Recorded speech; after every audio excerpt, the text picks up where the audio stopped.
Thank you for tuning in to this presentation, exploring the impact on relationships and other insights from our journey, a template analysis using aphasia threads from people with aphasia.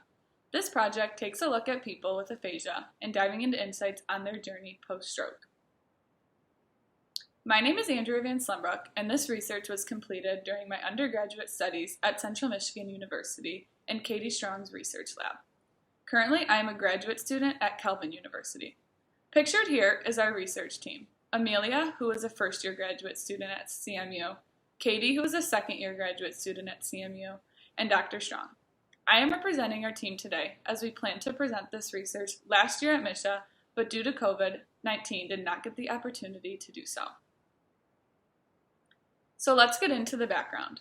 Aphasia is a language impairment that affects expressive and receptive language abilities. It is most frequently caused by strokes and impacts around 2.5 million people in the U.S. Aphasia impacts more than language. Barbara Shadden describes aphasia as identity theft because of the loss that comes with it. Research has shown a pursuit of how to live successfully with aphasia as a goal for individuals to rediscover themselves. This can be abstract, however, narratives are one way to explore and develop who you are as a person. I have learned this personally in Katie Strong's research lab by seeing people tell their story through the My Story project and discover a new identity post-stroke that they can be confident in. We read a study by Brown and colleagues where they analyzed how people with aphasia identify living successfully. A thematic analysis was done to better understand success as it relates to people with aphasia. The 4 themes discovered were doing things, meaningful relationships, striving for a positive way of life, and communication. The National Aphasia Association started a story project called Aphasia Threads. A person with aphasia, a caregiver, and a professional were each a strand of the story thread. Today's presentation focuses on the stories from the people with aphasia. Storytellers were asked to respond to these prompts, telling about their aphasia story, what to say to an individual who just started their aphasia journey, and tools to navigate through the world. So, for this study, we examined how we could better understand how people with aphasia view living successfully through the stories they shared on Aphasia Threads project. So, what did we do? For our data source, we used 43 stories from the Aphasia Threads story project submitted to the National Aphasia Association. These stories were collected from January to December 2019. Then we used a template analysis following Brooks and colleagues' method. Template analysis is a form of thematic analysis. The template was developed using the 4 core themes people with aphasia identified with living successfully with aphasia from Brown et al., referenced previously in this talk. To refresh your memory, the themes are doing things, meaningful relationships, striving for a positive way of life, and communication. The 43 stories were coded by each of the 3 student authors. Common responses of challenges and advice were mentioned and added as additional themes. The process of analysis involved 3 levels of agreement. 2 of the authors cross-referenced their reviewed categories. Any disagreements were reviewed by all 3 authors. Remaining disputes were reviewed by our 4th team member, Dr. Strong. So, I would love to share with you what we found. We found all 4 of Brown's themes in the analysis of the threads. I'm going to walk you through each of those core themes. Doing things was present in 46% of the response threads. The theme doing things stems from the desire to do as much as you can. I have chosen 2 threads that support this theme. Participant 39 stated, "I am trying to share my experience and techniques with new stroke survivors to help them as well." Individuals are using their stories to help others who may not know what to expect next. Participant 35 stated, "I was able to return to school while dealing with aphasia and am now a licensed mental health provider. I look at myself as an example as to why to never give up." The individual showed persistence in her desire to do things and was able to accomplish a dream of working and continues to use her own story as doing things as motivation. Meaningful relationships was a core theme present in 49% of responses. People are a huge part of our lives. We go through our daily lives talking with multiple people and engaging in relationships. When individuals have aphasia, relationships may be impacted from the expressive and receptive challenges. Participant 11 stated, "Conversations with my family and friends are one tool I use every day." Participant 12 stated, "I have learned that friends and family are the most important ammunition I have, and they can help when I can't get my words right or find the right word."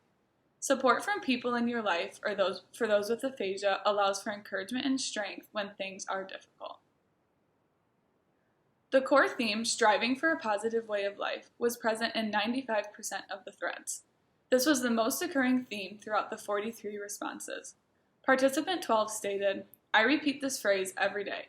You either get bitter or you get better. You either take what has been dealt to you and allow it to make you a better person, or you can let it tear you down. The choice does not belong to fate, it belongs to you." Dealing with aphasia requires a person to accept that they are different than who they were before. It is important to look ahead and strive for what is to come. The core theme, communication, showed up in 65% of the threads. Individuals with aphasia are faced with a challenge they previously did not have. Participant 43 stated, "I learned to tell people that I had aphasia, and they gave me time to speak my words." It is not that people with aphasia cannot speak. It is simply that they may need more time to get their words out. Participant 4 stated, "I have a card that says I have aphasia and use it when face-to-face contacts with strangers require it." Aphasia does not hinder intelligence, and people with aphasia are still capable of engaging in communication with others. There may just need to be supports in place for those with aphasia. In addition to Brown's themes, we identified 2 other themes. The additional themes presented challenges and advice from the participants. Participant 1 stated, "I feel like I'm a drain on society." Participant 20 stated, "We're not dumb, we just have a problem finding the right words. We try very hard, and it is exhausting at times. It has ruined friendships because it makes people uncomfortable, and I'm too anxious to hold conversations." Participant 33 stated, "Aphasia has sadly impacted my whole life. It is difficult to communicate, numbers are hard, my right side is in constant pain and exhaustion, and I have balance issues. I lost my career." These are the realities for people with aphasia and challenges that they face daily. The advice from the people with aphasia was spoken to encourage others with aphasia who are early on in their journey. Participant 27 stated, "Please know that aphasia is unique and difficult for every person. Be patient, understanding, and willing to listen. Try talking slowly, let people with aphasia vent, and appreciate the difficulties they share." Participant 32 stated, "Remember that intelligence hasn't changed in a person, only how thoughts are expressed." And participant 35 stated, "It can happen to anyone, and to be patient with those that are dealing with aphasia, because there's so much inside of them that they want to share." These are the truths of people with aphasia, and important to keep in mind when interacting with a person of aphasia. The 4 core themes identified by Brown et al. Were prevalent in the stories submitted by people with aphasia. The theme of striving for a positive way of life was most prevalent and insightful when analyzing how to live successfully with aphasia. Each story represented a personal experience which aligned with themes in the current literature. In addition to positive experiences, people with aphasia expressed a wide variety of challenges and advice learned from their journey. Within the responses of the submissions, many focused on wording their answers to shape advice for others to learn from.